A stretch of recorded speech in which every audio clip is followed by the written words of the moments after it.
everyone, today I'll show you C++ program that display information about NBA players.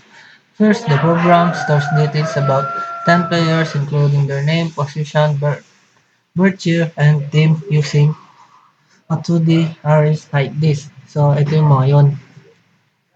Ito, nakikita nyo ito yung LeBron James, small forward, 1984. So, yung string player na to, yung 10 to 4, ano yun, yung bilang ng mga to. Then, yung 4, yung sa loob niya. Tingnan, 1, 2, 3, 4. So, yun.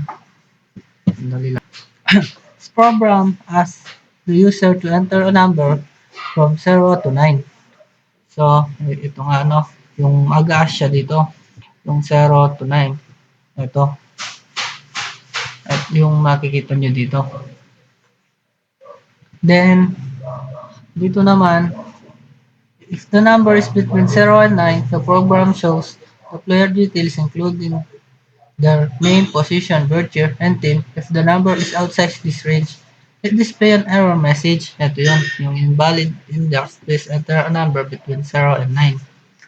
So, try natin, no? So,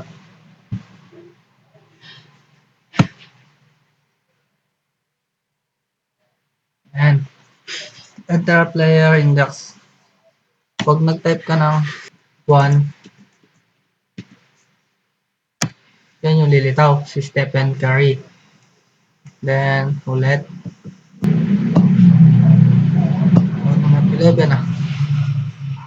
Then, pag naman gusto mong palitawan yung araw, mag-type ka ng 10. So, ayan, balik index yung lilitaw. So, dapat yung mga ano mo, hanggang dito lang, sa 0 hanggang 9. So, yun lang. Maraming salamat.